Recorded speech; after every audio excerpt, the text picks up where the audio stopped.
ஒரு ஒரு 20 ஆண்டுகளுக்கு முன்னால், 15-20 ஆண்டுகளுக்கு முன்னால் எங்கள் வீட்டிற்கு பக்கத்திலே இருக்கக்கூடிய ஒரு கிராமத்திலே இருந்து காய்கறி எடுத்துக்கொண்டு வரக்கூடிய ஒரு வயதான முதியவர் எங்கள் வீட்டுக்கு வருவார். ஒரு வாரத்துக்கு ஒரு தடவை எங்களுடைய வீட்டுக்கும் அவர் வரக்கூடிய ஊருக்கும் இடையில கிட்டத்தட்ட ஒரு 40-50 கிலோமீட்டர் தூரம் இருக்கும். சேலம் நாமக்கல் மாதிரி வச்சுக்கோங்களேன். எங்களுடைய வீடு வந்து பெரம்பூர் என்ற ஒரு இடத்துல இருந்தது. அவர் வரக்கூடியது திருவள்ளூர் என்ற இடத்துல இருந்து காய்கறிகளை எடுத்துக்கொண்டு ஒரு கூடையிலே சுமந்து கொண்டு வருவார். நான் வந்து பெரிய விஷயங்களை பார்ப்பதை விட எளிய மனிதர்களுடைய வாழ்க்கையிலிருந்து நாம் கற்றுக்கொள்ள வேண்டிய பாடங்கள் தான் மிக அசாத்தியமானவை என்பதை நான் தீவிரமாக நம்பக்கூடியவர். அந்த பெரியவர் எங்க வீட்டுக்கு நேர வருவாரு. அந்த ட்ரெயின்ல இருந்து இறங்கி வந்து எங்க அம்மாவை வந்து பார்ப்பாரு. எங்க அம்மா வந்த உடனே ஒரு குரல் கொடுப்பாரு. வந்த உடனே எங்க அம்மா வந்து வெளியில போயிட்டு அவர் தலையில இருக்கக்கூடிய அந்த கூடையை இறக்கி கீழே வைப்பாங்க. ரொம்ப அழகான காய்கறிகள், பிரத்யேகமாக இருக்கும் அந்த காய்கறிகள். எல்லாத்தையும் எடுத்து பரத்தி வச்சுட்டு ஒன்னொன்னுக்கும் விலை சொல்லுவாரு. இது இவ்வளோ, அது அவ்வளோ அப்படின்ன உடனே எங்க அம்மா வந்து அவங்களுக்குள்ள நடக்கிற அந்த சம்பாஷணை ரொம்ப அழகா இருக்கும். நீ ரொம்ப அநியாயத்துக்கு விலை சொல்ற, இது ரொம்ப மோசம், நான் இதெல்லாம் வாங்க மாட்டேன், நீ கிளம்பு கிளம்பு அப்படிம்பாங்க. உடனே அவர் சொல்லுவார், ஐயா அப்படி சொல்லிட்டா எப்படி, கேளு விலை கேளு அப்படிம்பாரு. எங்கம்மா என்ன விலை கேட்கறது, நீ கொள்ளைக்குள்ள விலை சொல்ற, எப்படி கேட்கறது அப்படிம்பாங்க. இந்த சம்பாஷணை ரொம்ப நேரம் நடக்கும் 2 பேருக்கும் நடுவில். கடைசியா ஒரு மாதிரி அவங்க அந்த சண்டை சச்சரவுகள் எல்லாம் முடிச்சு அந்த காய்கறிகள் அவ்வளவையும் எங்க அம்மா வாங்கிக்குவாங்க. வாங்கிட்டு அந்த பணத்தை கொடுத்த உடனே சரி நான் கிளம்புறேன் அப்படின்னு அவர் சொல்லும் போது எங்க அம்மா சொல்லுவாங்க, உட்காரு, ஏன் கிளம்புற, வெயிலா இருக்கு, நிழல்ல ஒரு 5 நிமிஷம் உட்காரு அப்படின்ட்டு உள்ள போய் ஒரு சொம்பு நிறைய மோர் எடுத்து கொண்டு வந்து என் தாயார் கொடுப்பார்கள். அவர் அந்த மோரை குடிச்சிட்டு போயிடுவாரு. கடைசியா அவர் சொன்ன விலைக்கும் எங்க அம்மா சொன்ன விலைக்கும் இடையில இருந்த வித்தியாசம் என்னன்னு பாத்தீங்கன்னா 1 ரூபா 2 ரூபா கூட இருக்காது. ஆனா அது வழக்கமா நடக்கக்கூடிய ஒரு விஷயம்.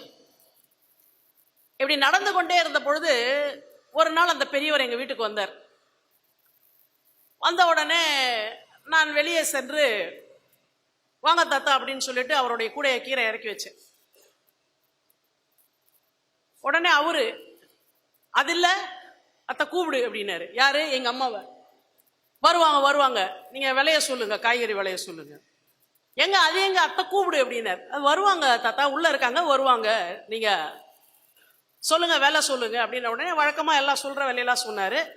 சரி தாத்தா நீங்க சொன்ன மொத்த விலையும் இவ்வளவு ரூபா தான் அப்படின்னு சொல்லி அந்த ரூபாவை அவர்கிட்ட கொடுத்த உடனே, ஐயே என்ன நீ விலைய கேட்க மாட்டேற, விலை கேட்டாதான் எனக்கு சந்தோஷம், விலை கேளு நீன்றாரு.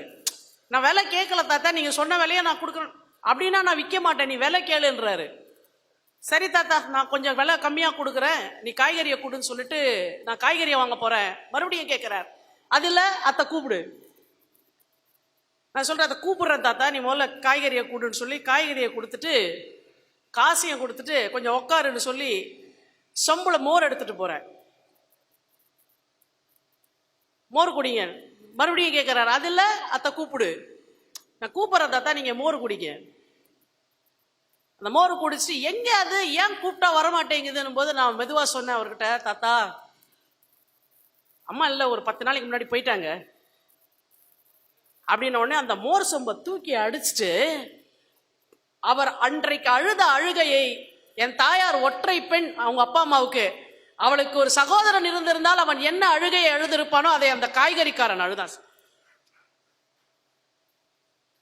அல்ல அப்படி அழுகிறாரு. போன வாரம் வந்த போது கூட அது இருந்துச்சே, என்கிட்ட ஒண்ணுமே சொல்லலையே, இந்த மாதிரி பண்ணிடுச்சே, என்னை ஏமாத்திருச்சே என்று அவரு அந்த காசு கீசு எதையும் வாங்காம தூக்கி போட்டு கூடையும் போட்டுட்டு கிளம்பி அப்படியே போனாரு. நம்புங்கள் பெருமக்களே, அதற்கு பின் அந்த தாத்தா எங்கள் வீட்டுக்கு காய்கறி விற்க வரவே இல்லை. அப்ப இந்த காய்கறி விற்றதெல்லாம் பாத்தீங்கன்னா கடைசியா பார்த்தா அது ஒரு வியாபாரம் கூட இல்ல. அவர்களுக்கு அந்த 2 பேருக்கும் நடுவுல ஒரு அற்புதமான ஒரு சகோதரன் சகோதரிக்கு இடையில இருந்த ஒரு உறவு இருக்குல்ல, அந்த உறவு போயிடுச்சுன்னு அவர் நினைச்ச அந்த மறு நிமிஷம் அந்த வியாபாரம் செய்யணும்னு கூட அவருக்கு தோணாம போயிடுச்சு. எங்கேயோ இருந்தவர், அவரோட பேர் கூட எங்களுக்கு தெரியாது, அவருக்கும் எங்க அம்மா பேர் தெரியாது. அத்தை கூப்பிடு அப்படின்னு சொல்ற அளவுக்கு தான் அவருக்கு எங்க அம்மாவை தெரியும். ஆனால் ஒரு எளிமையான காய்கறி வியாபாரனுக்கு இடையிலும் என்னுடைய தாயாருக்கு இடையிலும் இருந்த அந்த ஒரு அற்புதமான உறவு இருக்கிறதே, அது இன்றைக்கு எத்தனை மனிதர்களிடம் உறவாக இன்றைக்கு மலர்ந்திருக்கிறது என்று நாம் யோசித்து பார்க்க வேண்டும்.